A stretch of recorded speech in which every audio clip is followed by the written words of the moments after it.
ko na si Divine ang mahal ko. Alam natin hindi yun ang totoo. Pinagbibintangan mo yung pamilya ko sa nangyari sa nanay mo. Hindi natin At magagawa nila yun sa nanay ko. Hindi naman nagpaawad si Caroline sa pamilya niya, kaya pinuntahan niya si Bingo sa conference room. Sinaad ni Caroline sa binata na naghahanap ng butas sa pamilya nila para mas idiin pa ang nanay niya para mabawi nila ang GLC. Giniit naman ni Bingo na naiintindihan niya na gagawin nila lahat para sa negosyo.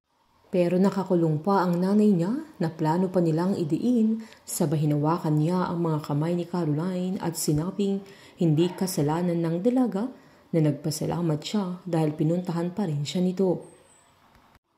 Habang kumaing magkasama sila Irene, Aldrich at Snow na medyo nagkailangan pa sila hanggang masabi ni Snow na gusto niyang maging shareholder sa bar ni Irene kaya hindi alam ng dalaga kung anong isasagot niya. Pero pumayag din si Aldridge, lalo't para sa future naman din nila ang magiging business nila na matutulungan din nila si Snow, lalo't determinado ang binata sa business na mukhang hindi sila mamroblema sa binata. Nadadulas naman si Snoop na kay Irene lang siya nahirapan pero nagpalusot din ito. Nang papauwi naman sila Bettina, Charleston at Carlo ay nagtaka sila nang makita ang pamilya ni Stephen na andoon sila sa opisina ng papa nila. Habang nagkita naman sila Caroline at Stephen kung saan giniit ng binata na gustong maging partner nila Wilson ang kanyang mga magulang dahil gusto nilang makuha ang majority shares ng GLC. Na gusto din ni Wilson na yung koneksyon ng papa niya sa Justice Department dahil sa kaso ng mama ni Caroline na ang kapalit ng pabor na hinihingi ni Wilson at Cindy ay ang pagpapakasal nilang dalawa. Sa pag-uwi ni Caroline ay miniting sila ng papa niya kung saan kwento niya na may chance na makuha nila ulit ang GLC.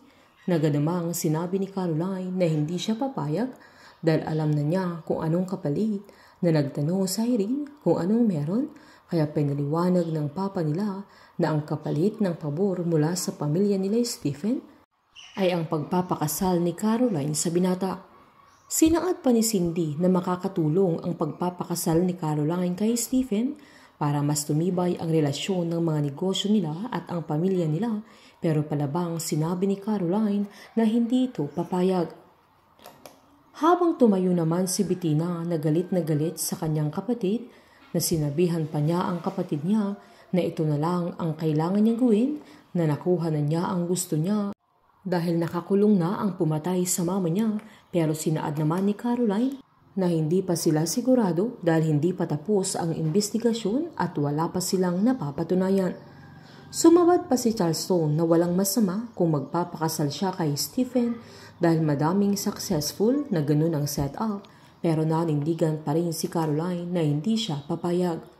Tinanong naman siya ni Carlo kung anong problema kay Stephen lalo't sabay silang lumaki at matagal na silang magkaibigan na sinaad pa ng aya nila na mula siya sa isang magandang pamilya. Sabay tinanong niya kung si Bingo ang dahilan kung bakit ayaw niyang magpakasal kay Stephen.